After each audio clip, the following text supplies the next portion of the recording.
मान उतारे।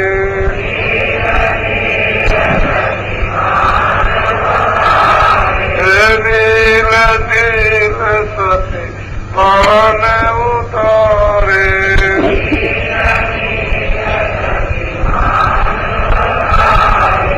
रोम रोम में करे उजारे।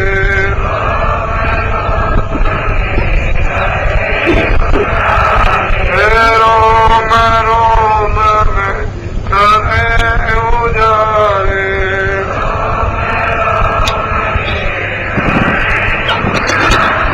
अनामी पुरुष करे तार तुम्हें खोला प्रणाम।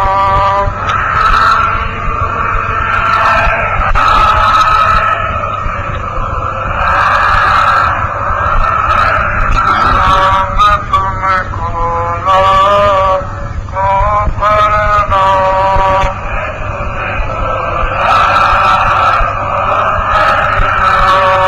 तुम्हें खोला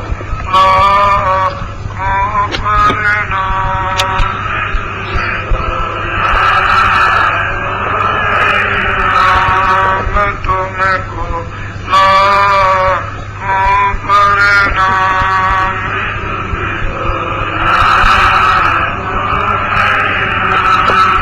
सत्य गुरु सत्य नाम तुम्हें खोला प्रणाम।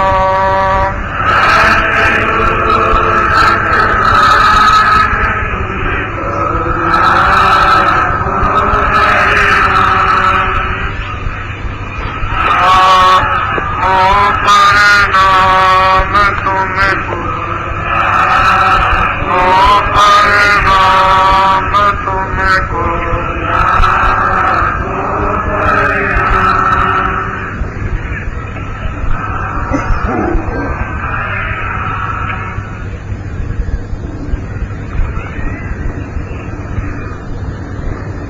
उस मालिक की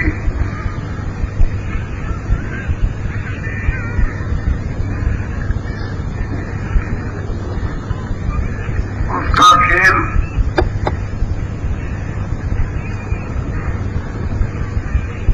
बड़ा अद्भुत है, जो वचनों से वर्णन नहीं किया जा सकता।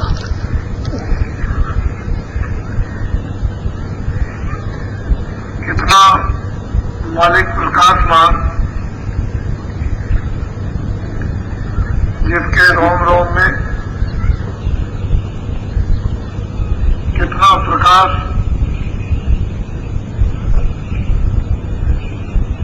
सूरज और चांदों का भरा हुआ हो,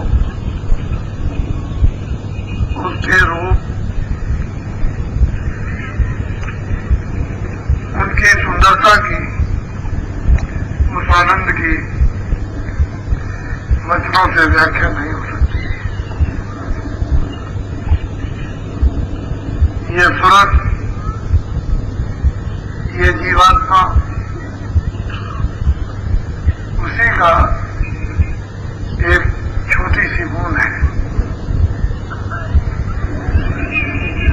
जो अपने घर को छोड़कर या मालिक ने अपनी मर्जी से इस खेल को दिखाने के लिए रचना को फैलाने के लिए जो मौज फरमाई,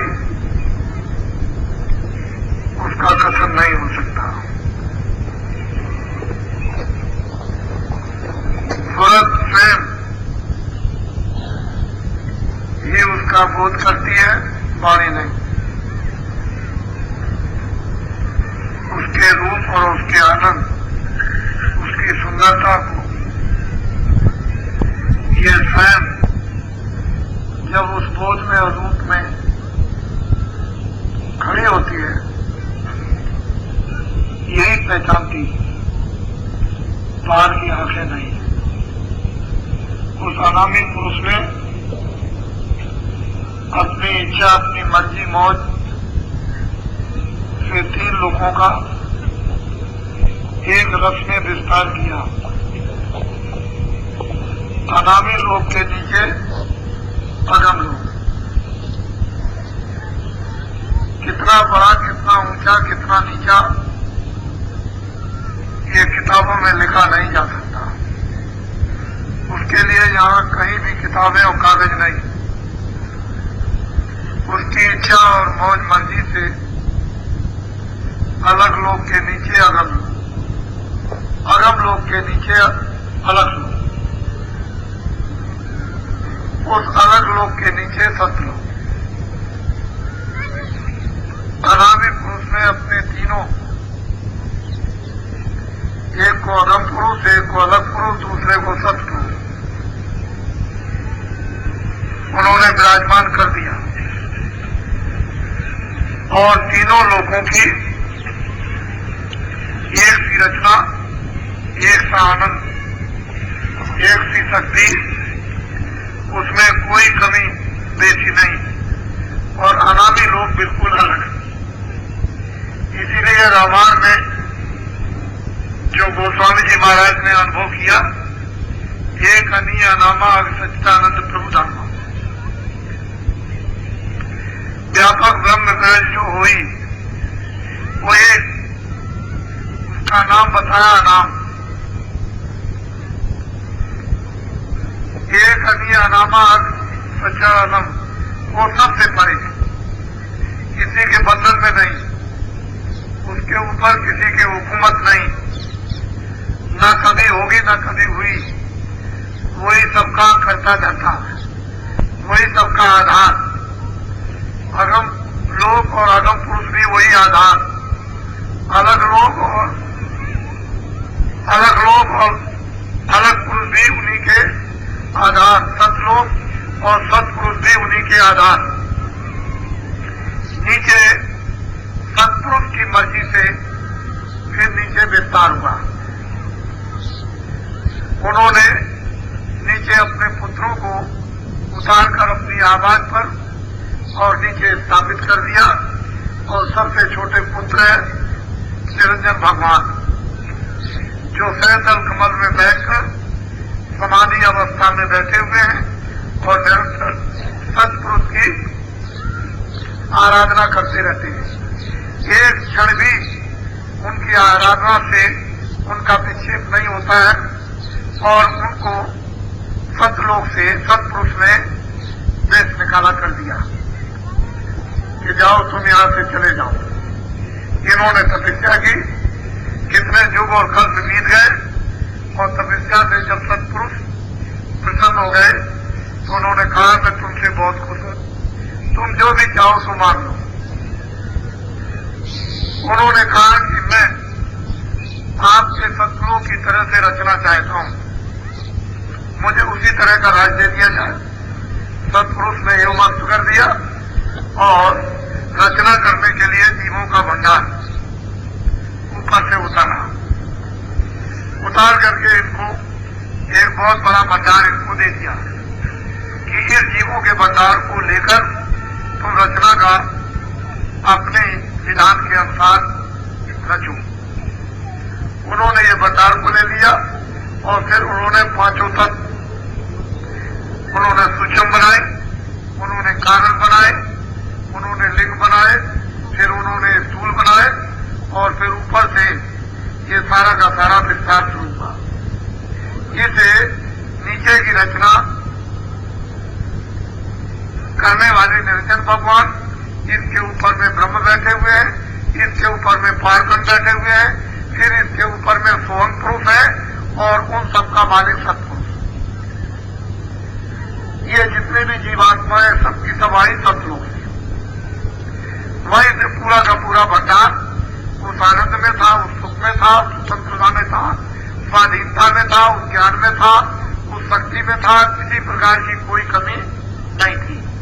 लेकिन जब ये यहां से दे दिया गया तो ऊपर से जाकर और नीचे जब उतारा गया तो ब्रह्म स्थान में इसको एक वस्त्र 5 तत्वों का शब्द स्पर्श रूप रखकर इसका पहरा किया। फिर नीचे उतारा तो सहजल कमल में सूक्ष्म एक तत्व 9 तत्वों का सबसे स्पर्श रूप रसगंध और मन बुद्धि और चित्त और अहंकार इनका एक वक्त पहरा दिया। फिर नीचे उतारा तो लिंग शरीर 17 तत्वों का 10 इंद्रिया चतुसंस्थाकरण मन बुद्धि चित्त और अहंकार और उसके नीचे जब उतार दिया तो ये मृतलोक में 5 तत्व जल पृथ्वी अग्नि वायु आकाश इसका ये शरीर बना हुआ है। अभी आपको मालूम हुआ ये नश्वर शरीर है। ये किराए का एक मकान है, थोड़े दिन के लिए दिया जाता है। इसमें जीवात्मा को बंद कर दिया गया और इसको अधिकार पूरे आजादी के दे दिए। तुम निकल भी सकते हो, फंस भी सकते हो, तुम स्वर्ग भी पा सकते हो, नरक भी पा सकते हो, तुम 84 भी जा सकते हो, मुक्ति भी पा सकते हो, मोक्ष भी पा सकते हो। तुमको सब अधिकार दे दिया गया मनुष्य शरीर में, इस मृत लोक में। इसलिए इस मनुष्य शरीर की सबसे विशेष महिमा। इसी शरीर के द्वारा शास्त्र, इसी शरीर के द्वारा वेद, इसी शरीर के द्वारा पुस्तकें, इसी शरीर के द्वारा ज्ञान, इसी शरीर के द्वारा मालिक की व्याख्या, इसी शरीर के द्वारा आद और अंत का वर्णन बताया गया। जो किताबों में लिखा है वो सब अपनी जगह पर सही है, उसमें कोई गलती नहीं। अभी आपको ये पता चल रहा है थोड़ा थोड़ा कि आपका घर नहीं है। हम तो कहीं और के थे, वहां यहाँ लाकर और हमको बुलाने में फंसा दिया और लालच दे दिया और लालच में हम सब के सब फंस गए। धीरे धीरे लालच दिया, लालच पाते पाते लालच में आ गए। फिर जब लालच में आए तो मोह ममता ने सताया, काम क्रोध ने सता दिया, तो वासनाओं ने सता दिया, उसमें उलझ गए। ज्ञान अज्ञान का कुछ ध्यान नहीं रहा, न अज्ञान को खत्म कर सके न ज्ञान को पा सके। इसीलिए उसने जन्म मरण 4 खाने 84 नचियोनियां अर्थात उसने नर्क बना दिए और कहा कि जो जो ये काम करेगा उसको ये योनि मिलेगी, ये उसको स्थान मिलेगा। उसके समझाने के लिए ऋषि मुनि महात्मा साधु संत ज्ञानी तत्वदर्शी भेजे जाते हैं, भेजे जा रहे हैं। हमेशा हर युग में उनसे ये शिक्षा देते रहना, समझते रहना और मनुष्य की स्वाधीनता को अच्छी तरह समझना और जीवात्मा को निवृत्त छुटकारा करा देना इसी मनुष्य शरीर के द्वारा। लेकिन आज जब उन समय के ऋषि मुनि, युग के ऋषि मुनि महात्माओं से अलग हो गए तो फिर ये उसने खाने बना दी, योनियां बना दी, बस उसमें भेजने लगा। अपने अपने कर्मानुसार नर्क बना दिए और बहुत दूर रास्ते से जा गिरे। जब गिर गए रास्ता भूल गए। अब कब मिलेगा मनुष्य शरीर, किस वक्त में मिलेगा, वो कैसा समय होगा, ये कुछ नहीं कहा जाता।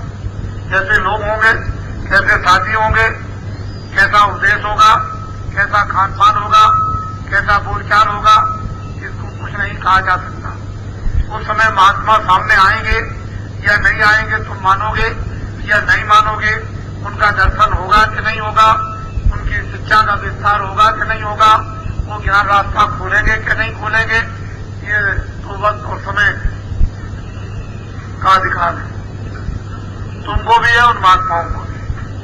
उसका दुरुपयोग करोगे या नहीं करोगे, ये संपूर्ण अधिकार सतयुग में, त्रेता में, द्वापर में, कलयुग में आपको दे दिया गया। अब आप उसका अधिकार समझो ना समझो, दुरुपयोग कर दो या उपयोग कर लो, दोनों चीजें सब आपके हाथ में। रास्ता मनुष्य रूपी शरीर से ही अपने घर में जाने का है और वो कलयुग में नाम दो, शब्द दूर है। दूसरा कोई भी रास्ता अपने घर में वापस जाने का नहीं। जब नाम मिलेगा, शब्द मिलेगा और सूरज जब शब्द से जोड़ी जाएगी, सूरज जब शब्द को पकड़ेगी, शब्द जब उसको अपनाएगा और सूरज को शब्द खींचेगा, सूरज जब शब्द में लय होगी और शब्द जब सूरज को अपना बनाएगा, अपना साथी बना लेगा, तब ये खिंचाव होगा और तब ये पर्दे फुलझड़ी की तरह से कर्मों के झड़ जाएंगे और तब इसको ज्ञान और चेतना इसको मिलेगी, और तब वो दर्शन हर मंडलों का, हर स्थानों का, हर शरीरों का वो करती जाएगी, लिंग का, सूक्ष्म का, कारण का, उसके परे का, और तभी वो व्याख्या भली भांत उस ज्ञान की, उस आनंद की, उस शक्ति की, वहां की रचना की करती जाएगी। लेकिन जब तक आपको तो ये शुभ अवसर ऐसे समय में मिल गया कि आपको ऊंचा से ऊंचा संदेश सुनने को मिला, फिर सहयोग मिला, अब तुम सहयोग उसका लेते नहीं हो, फिर तुमको जब भेद बताया गया तो तुम अपनी सूरत को नाम के साथ जोड़ते नहीं, तुम उसके बनते नहीं हो। अरे शब्द तो गुरु है, शब्द तो ज्ञान है, शब्द एक आनंद है, उसके साथ जुड़ते नहीं हो तो तुमको अपना कैसे बनाएगा? तुमने तो घूंघट लगा रखा है, कर्मों के पर्दे उड़ रखे हैं, इसलिए वो अपने में शब्द सूरत को नहीं मिला पाता। वो धीरे धीरे पर्दे जब उतार लेगा तो सूरत को अपने में प्रकाश रूप में, आनंद रूप में, ज्ञान रूप में, शक्ति रूप में मिला लेगा, और सूरत शब्द का रूप जब बन जाती है तो स्वयं रचना, यही सूरत कर्ता बन जाती है, रचना करने लगती है। तो ऐसी छोटी अवस्था जो आज मानव शरीर में सूरत में धारण की है वो लोप हो गई। उसको इस बात का ज्ञान भी नहीं है कि हम कितने ऊंचे स्थान के, हम में कितनी ऊंची शक्ति, हम में कितना ऊंचा ज्ञान, हम में कितना बड़ा प्रकाश, ये सब कुछ आज वो अपने को मोहताज, मरीज और रोगी ये जीवात्मा बन गई। उसके सहयोग साथ के लिए, मदद करने के लिए महापुरुष वो सच पुरुष है, भेजता रहता है कि जाओ जीवों को जाकर इस तरह से पकड़ो, इस तरह से अपनाओ, उनको ऐसे उनको शुद्ध और साफ करो, धीरे धीरे करके तो वो पकड़ते हैं। लेकिन आप उनको पकड़ लेने दो, शुद्धि और सफाई को कर लेने दो। जब धीरे से बाहर के अंग जो चंचल है, मन है, बुद्धि है, आंखें हैं, कान है, जिब्या है, ये शुद्ध और साफ जब हो जाएंगे और फिर इनका मैल जब धुलेगा तो आंतरिक उस पर असर हृदय पर होने लगेगा। जहाँ सूरत बैठकर आंख लेकर के अंधी हो गई, कान लेकर के बहरी हो गई, नासका लेकर के उसकी नाक बंद हो गई, उस पर जब असर पड़ेगा तो पर्दा उतर जाएगा, आंख भी खुलेगी, नाक भी खुलेगी, कान भी खुल जाएंगे, सुनने भी लगेगी, देखने भी लगेगी, सुनने भी लगेगी, हर तरह की सुगंधी, हर तरह के दृश्य, हर तरह के शब्द आपको सुनाई देंगे, बहुत ही रसीले और प्यारे। लेकिन महात्माओं की जो क्रिया है उसे हमें समझना चाहिए कि वो हमको कैसे कैसे यानी मदद देकर के साथ शुद्ध, पवित्र, निर्मल करना चाहते हैं। तुम लोग इस जल्दबाजी में सब कुछ भूल जाते हो और आपको ये जल्दबाजी नहीं करना चाहिए। ये कितने युगों का काम, कितनी सदियों का काम, ये आज का नहीं है। कितने सयुग बीत गए, कितने तिलका बीत गए, कितने द्वापर बीत गए, कितने कलयुग बीत गए, इन सब का काम अभी पड़ा हुआ है। और उन कर्मों के अंबार, उन कर्मों के पहाड़ ये बराबर लगे हुए हैं। इन सब को जलाना, इन सब को उतारना ये छोटी साधारण हंसी और खेल की बात नहीं है। ये महापुरुषों की ही ये बात है जो इतने बड़े पहाड़ दंडे को जलाकर भस्म कर देते हैं और जीवों को इस तरह से छुड़ाते हैं। ये उनका परिश्रम कोई वर्णन नहीं कर सकता, बचनों और लेखनी में नहीं आ सकता। महात्माओं ने तो इसके लिए कलम तोड़ दी, लेकिन आप इसे साधारण पद में, आसानी में तुम इसको समझते नहीं हो। कष्ट करके, मुसीबत उठाकर जब कोई चीज मिलती है तो उसकी इज्जत होती है, उसकी कदर होती है और आदमी फिर उसको किस तरह से पकड़ के रखता है। लेकिन कोई चीज मुफ्त में मिल जाती है तो उसकी न तो इज्जत है, न उसकी कदर है, न उसका सम्मान है। तुमको जो मुफ्त में घेराघारी में मिल रही है उसकी आज कदर नहीं करते हो तो पीछे बहुत लोगों को रोना पड़ेगा, चिल्लाना पड़ेगा। महात्मा अपना काम तो करते ही जाते हैं, करते ही जाएंगे। लेकिन मैं तो ये सोचता हूँ कि जो जीवन में लाभ उठा लो, बाद हाथ चिल्लाओगे और बाद तुम मुरीद बनोगे, वो अच्छी बात नहीं। बाद आशिक बन जाओगे, बाद तुम कट्टर भक्त कहलाओगे और बाद में न मालूम कितने लोग बन जाते हैं। लेकिन जो देखते हैं, जो पास और साथ में रहते हैं, उसी समय पर सब कुछ करना चाहिए। बाद में ये कट्टरता अज्ञानता की आती है, ज्ञान की नहीं आती। तुमने उनको देखा नहीं और कट्टर बन गए, उनकी बात सुनी नहीं और कट्टर बन गए, उनका रास्ता जाना नहीं और कट्टर बन गए, तो अज्ञानता आ गई। लेकिन उनके सामने ही तुम कट्टर बन जाओ तो तुमको ये रास्ता मिल न जाए, तुमको मुक्ति और मोक्ष प्राप्त न हो जाए, तुम छुटकारा न पालो, अपने घर में अपनी आत्माओं को मरने से पहले ही पहुंचा दो। ऐसे कट्टर हमको बनना चाहिए, ऐसा नहीं। तो मोटी बात है, सीधी सादी, उसको ध्यान से सुनो। मैं कुछ और आपको सांसारिक बातें भी बताना चाहता हूँ। जो पर्चों पर कार्यों में लिखा जाता है, उस सबका माने मतलब आप नहीं समझ पाते। उसके समझने के लिए थोड़ा विवेक होना चाहिए, बुद्धि निर्मल होनी चाहिए। तो महात्माओं के पर्चों की बात थोड़ी थोड़ी संकेत में समझोगी, लेकिन वैसे नहीं समझ पाते और उसी से हो जाता है तुम्हारा नुकसान। जो निशाना बता दें, जो लक्ष्य बता दें, वहां तक पहुंचने की चेष्टा करो, कोशिश करो और धीरे से चलते रहो। रास्ते में चलते रहोगे, सोओगे नहीं, मुड़ोगे नहीं, चलते ही चलते रहोगे। एक ही एक कदम धीरे धीरे तिल भी बढ़ता रहेगा तो आगे बढ़ते चले जाओ।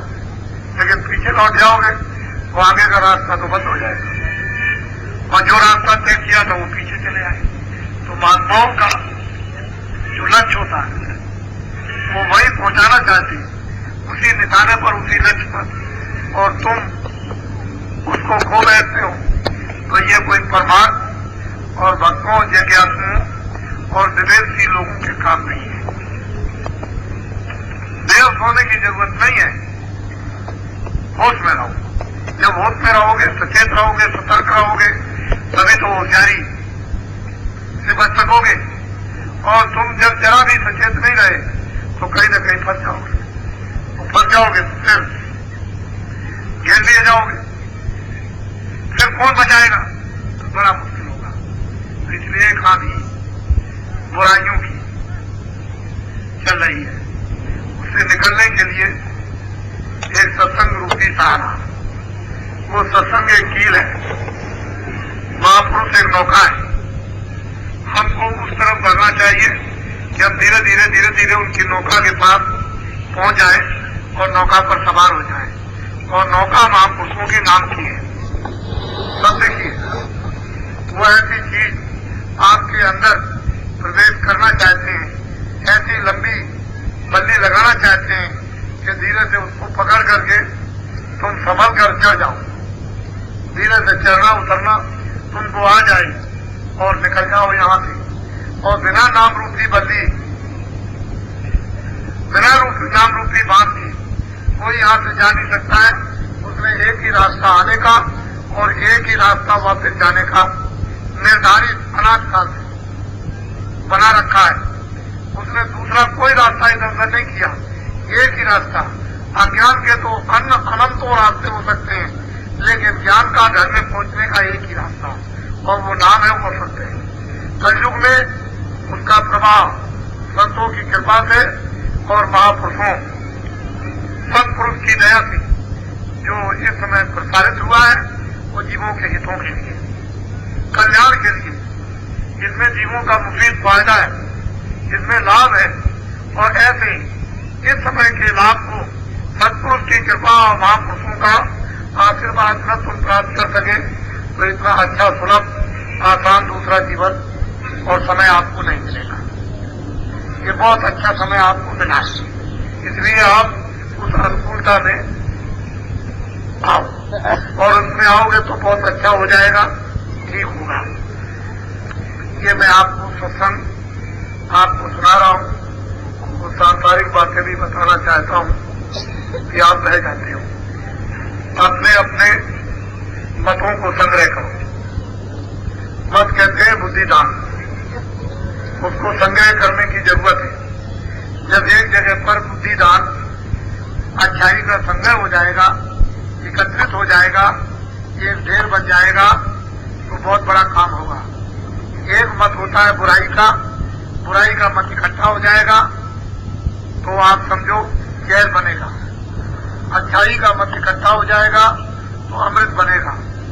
इसी में दो में, अमृत और जहर में, इसी में लड़ाई है। जहर खा लोगे मर जाओगे, अमृत पी लोगे अमर हो जाओगे। मोटी सीधी सादी बात। इस मत संग्रह को एक जगह एकत्रित करो। अच्छाई का संग्रह होना चाहिए। अच्छाई का संग्रह हो जाएगा, उससे गंदगी से बच जाओगे। बुराई मत संग्रह होगा, बुराई में फंस जाओगे, बुराई का लेप चढ़ जाएगा, फिर वो कर्म आपको भोगना होगा, बच नहीं सकते हो। फिर परमार्थ का आपको कोई लाभ नहीं, कोई फायदा नहीं होगा। तुम चिल्लाते बने रहोगे लेकिन लाभ कुछ भी नहीं मिलेगा।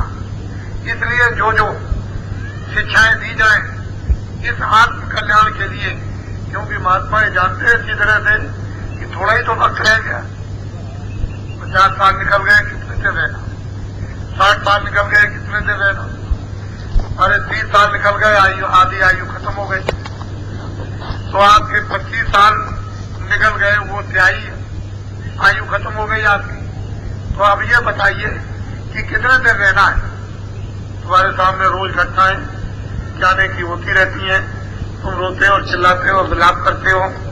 न उनके आने पर न उनके जाने पर तुम कुछ कर सके।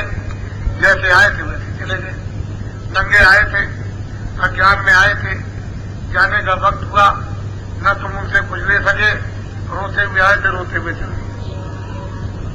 जो कुछ भी उन्होंने अपना कहकर बनाया था कि मेरा मेरा है, वो उसका कुछ न रह सका और सब यहीं पड़ा रह गया। और सब लोग देखते रह गए जो ये कहते थे मेरे हैं और मैं इनका हूं, वो तुम्हारे सामने ही खेल खत्म। ऐसे ही देखते देखते दिन प्रतिदिन ये आप रोज अनुभव करो और इस अनुभव को अपने अंदर आने दो, तभी ज्ञान होता चलेगा।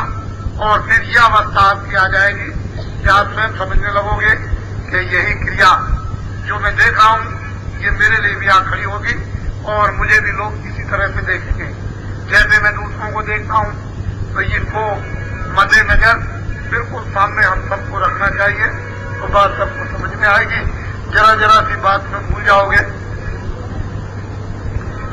जो कुछ भी मिलता है अपने अपने कर्मों से, और जो कुछ भी अनेक कर्मों से जमा करते हो वो मन का धन होता है। वो धन भी ले जाता है, वो तो चला ही जाएगा, लेकिन घर का भी ले जाएगा। मन भी चला जाएगा, बुद्धि भी चली जाएगी और चित्त भी चला जाएगा, और बाहर का सामान जो आपने जमा किया है वो भी निकल जाएगा।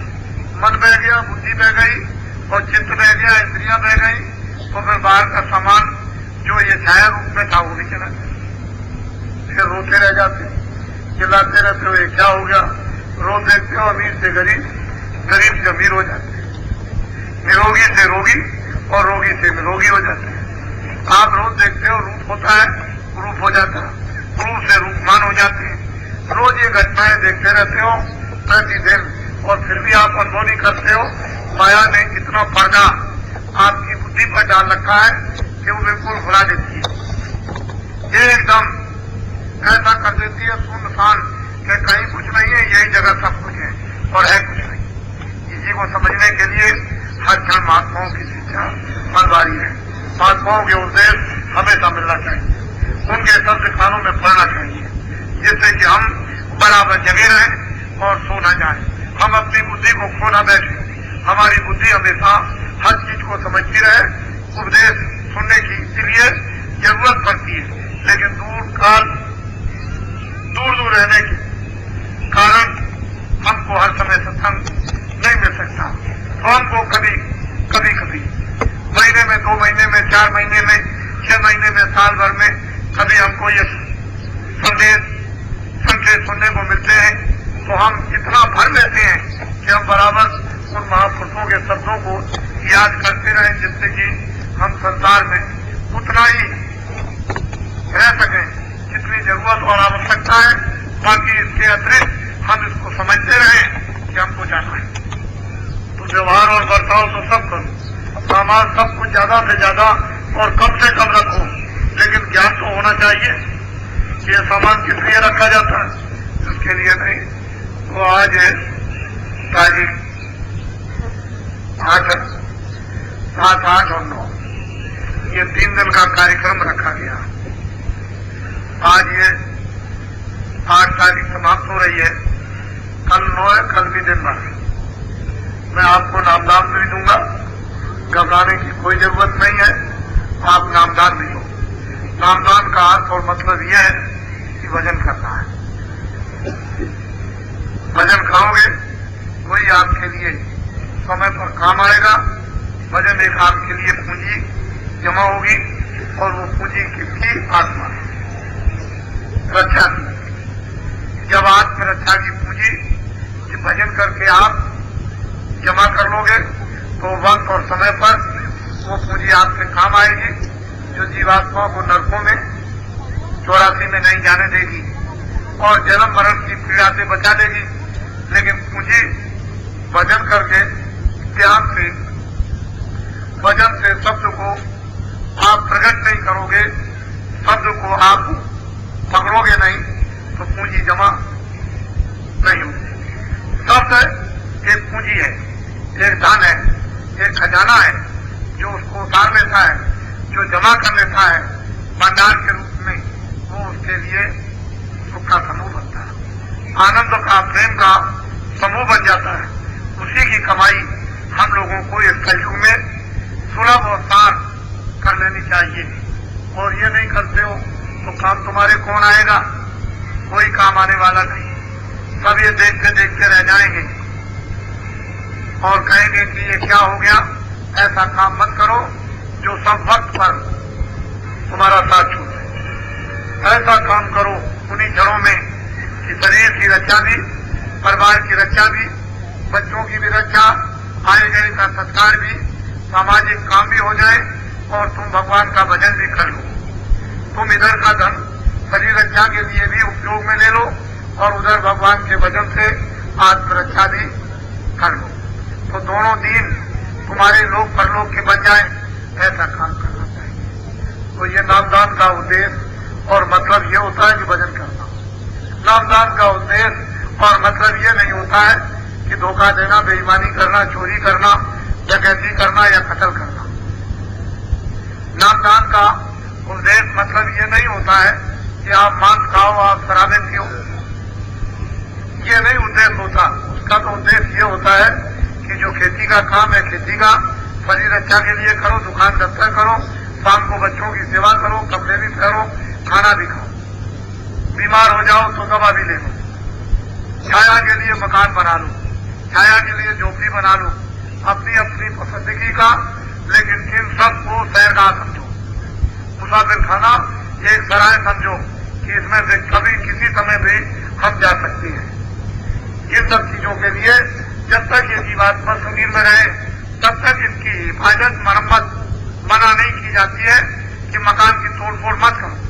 मकान को अंतिम समय तक, अंतिम क्षणों तक जब तक ये जीवात्मा इसमें रहे तब तक इसकी मरम पट्टी बराबर इसकी करते रहो, जिससे कि ये स्वस्थ रहेगा, निरोगी रहेगा, तो भजन हो सकेगा। अंतिम समय तक वो पूंजी जमा हो जाएगी, उसी से आपका काम बन जाएगा। इसलिए ये नामदान और भजन का रास्ता दिया जाता है। भजन का रास्ता सोने के लिए नहीं कि आप सो गए जाकर के, उसके लिए नहीं, जागने के लिए कि हमेशा तुम हर क्षणों में जागने की चेष्टा करो। लोग बहुत से ऐसा कि आप ले जाते हैं भजन का रास्ता, नामदान, घर में जाकर के चुपचाप बैठ जाते हैं और कहते हैं कि गुरु ही सब कुछ करेंगे, तुम भी कुछ करो। गुरु भी कुछ करेंगे, लेकिन तुम कुछ नहीं करोगे तो गुरु कुछ नहीं करेंगे, मालिक भी कुछ नहीं करेगा। तुम भी कुछ करो, गुरु भी कुछ करे, मालिक भी कुछ करे। तीनों को करना है। मालिक को दया करनी है, उसमें दया करा दी। गुरु के द्वारा तुम पर उसने दया दया करा करके भेद बतला दिया। बता दो इनको भेद, मेरा राज मेरा रहस्य बता दो कि भजन ऐसे किया जाता है तो मालिक की दया हो गई। अब जिसमें तुम फंसे हुए हो गुरु उससे तुमको धीरे धीरे निकालेगा, तो गुरु को भी काम करना, तुमको भी काम करना। तुमको धीरे धीरे जहां जहां फंसे हो उससे निकलो, जो बताया जाए भजन करो, इतना सुख करते चलो। गुरु भी मेहनत तुम्हारे साथ करेगा और तुम भी अपने लिए मेहनत करो। लेकिन तुम इसको समझते नहीं हो, नाम ले गए सो रहे, मोर मिशा रात्रि में संसार एक प्रपंच है, इसमें सो रहे हो और कहते हो कि गुरु ही हमारा काम करेगा। ज्ञानी गुरु मिल गया हो तो जगा रहा, अंधकार का गुरु मिला हो जगाता है। उसमें सोते रहते हो, शरीर छूट जाता है कौन किसका गुरु और चेला, कौन चेला।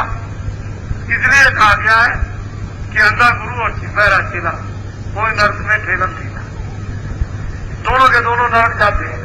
अरे भाई ज्ञानी गुरु हो तो बहरे चेले को खुद दे सकता, अंधे को रास्ता दिखा सकता है, लेकिन अगर अंधा बहरा दोनों हुआ तो दोनों के दोनों डूब जाएंगे। तो तुम सो रहे हो, जगाने की चेष्टा की जा रही है और गुरु पर दोष लगाते हो कि गुरु सब करेंगे, गुरु करेंगे ठीक है, लेकिन तुम भी कुछ करो। जब तुम करने में थक जाओगे तो गुरु मदद कर देंगे, काम दोबारा बन जाएगा। लेकिन तुम कुछ करोगे नहीं तो ये काल का देश, उसने करने के लिए तुमको कहा है। जैसे तुम अपने शरीर के लिए करते हो मेहनत, पहले जीवात्मा के लिए कुछ मेहनत करो तो वो उसमें भी मदद करेगा, इसमें भी मदद करेगा, दोनों तरफ मदद कर देगा।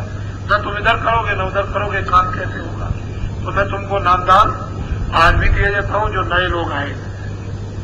उसका मतलब ये नहीं है जितने लोग बैठे होते हैं सब एक नया कर लेते हैं। तो मैं भाई भूल तो नहीं गया हूं, मैं भ्रमित तो नहीं हो गया हूं, मैं नाम को आगे पीछे तो नहीं ले रहा हूं, मैं ऊपर नीचे नाम को तो रूप को तो नहीं जोड़ रहा हूं, मेरा रास्ता कोई गलत तो नहीं हो गया, मैं शब्दों का उच्चारण गलत तो नहीं करता हूं, मैं उन ध्वनियों को गलत तो नहीं समझ रहा हूं। तो जिनको दोबारा बैठ करके मिल जाता उनको अपना और भी अहोभाग समझना चाहिए कि हमको सही सही निराकरण मिल गया। जो नए लोग रहते हैं जिनको नहीं मिला है वो तो बेचारे अभी नहीं रहते हैं, नए ही हैं, वो धीरे धीरे बैठ करके समझ लेंगे। लेकिन दिया जाता है नए लोगों को, लाभ हो जाता है पुरानों को भी, उनको भी लाभ होता है। और पुराने लोग जिनको नामदान मिला है वो हमेशा अपने को नया समझो कि मैं बिल्कुल नित्य नवीन हूं, नया हूं। जब अपने को नया समझते रहोगे तब तो ठीक है, निकल जाओगे। और तुमने समझा मैं पुराना हो गया और फंस जाओगे, पुराना कभी मत समझो। तो आप सब लोग नामदान ले लो, बाद में सब बैठे रहो, मैं बताऊंगा, कुछ कहूंगा उसको भी सुनना हो। कोई शराब नहीं पिएगा, कोई मांस मिट्टी नहीं खाएगा, जितने भी फल अनाज घी दूध है जितना खाओ खाओ, उसके लिए कोई मना नहीं है। फिर हमारी बात को सुन लो, ब्राह्मण क्षत्रिय वैश्य हरिजन मैं किसी जातियों को मिलाता नहीं, अपनी अपनी जातियों में रहो। मुझे न ब्राह्मण से घृणा, न क्षत्रिय से घृणा, न वैश्य से घृणा, न हरिजन से घृणा। मैं इन सबको मनुष्य समझता हूं, इन मनुष्यों में वो आत्मा जो भगवान के अंश है उसको समझता हूं। मैं आपकी रीतियों को तोड़ता नहीं। तुम कभी मुझे मत समझना कि बाबा जी किसी की रीतियों को तोड़ रहे हैं या जात पात का कोई विवाद खड़ा कर रहे हैं। हमारे रास्ते के लिए कोई जात नहीं है, तुम्हारे काम के लिए तुम अपनी जात का संशोधन करो। जो अड़बड़ी गंदगी गड़बड़ियां हो गई, जो उसमें अशुद्धि आ गई, उसको शुद्ध करके ब्राह्मण बन जाओ, शुद्ध करके क्षत्रिय बन जाओ, शुद्ध करके वैष्णव बन जाओ, शुद्ध करके हरिजन बन जाओ। अपनी अपनी जगह पर आ जाओ। और जब तक ये शुद्धता नहीं होगी, न हरिजन कहलाओगे, न ब्राह्मण कहलाओगे, न क्षत्रिय कहलाओगे, न वैश्य कहलाओगे। जब तुम अपनी शुद्धता कर लोगे, अपनी अपनी जगह पर आ जाओगे, अपने अपने दायित्वों को, अपने अपने कामों को, अपनी अपनी सेवाओं को, अपने अपने सम्मान को, अपने अपने प्यार को सब समझने लगोगे। हमारे यहाँ कोई जात पात बिगाड़ी नहीं जाती, न हमारे यहाँ कोई नई जात पात बनाई जाती। जो अड़बड़ी गड़बड़ी हो गई उसी का संशोधन शुद्धिकरण कर दिया जाता, अपनी अपनी जगह पर आ जाओ।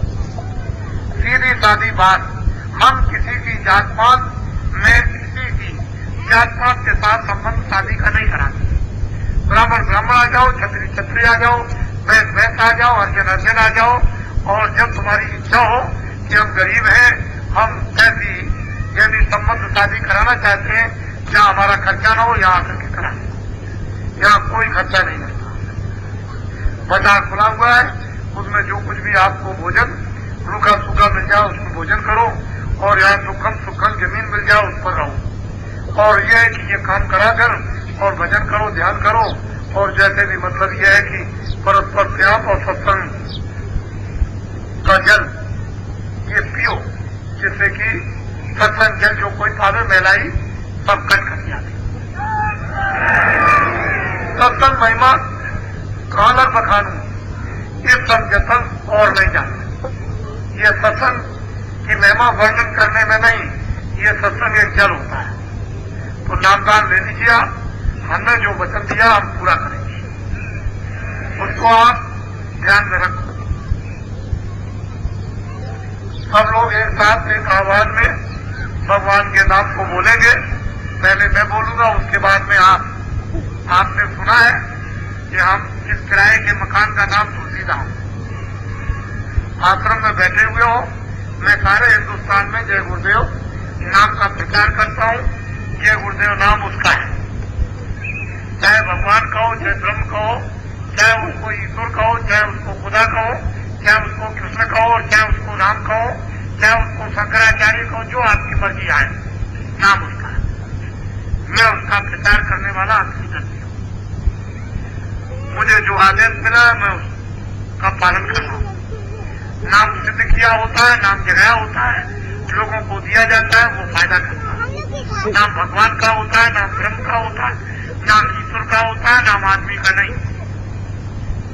आदमी का नाम कल्पित होता है, और आदमी का नाम चंद्रोजा होता है, और उसका नाम अखंड है, व्यापक है। वो नाम कभी न जलता है, न मरता है, न वो सूखता है, और न भीगता। वो हमेशा एक रस रहने वाला, उसी नाम की व्याख्या की जा रही है। और जितने नाम उसके किताबों में सतयुग में आए, त्रेता में आए, द्वापर में आए, और कलयुग में आए, और कोई आ जाएंगे तो और नाम आ जाएंगे, उसके नाम अनंत होंगे। तुमको इस बात की विडंबना क्यों? तो आप सच्चे भगवान का नाश्ता लो, और जो जो नाम बोलूं नाम को बोलो, जो बताऊंगा उसको समझो। ये उसकी युक्ति है, उसका भेद है, ये उसका मंत्र है, उसको ले लो, ये अवसर से नहीं मिलेगा। पहले मैं बोलूंगा, उसके बाद में आप थोड़ी याद करो।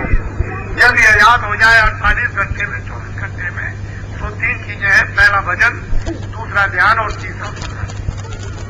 भजन कहते हैं कानों से सुनना, ध्यान कहते हैं आंख से देखना, और सुमरन कहते हैं नाम लेना, रूप को याद करना। अब भजन कैसे करोगे उसको समझ लो। शरीर में 2 कान, ये जीवा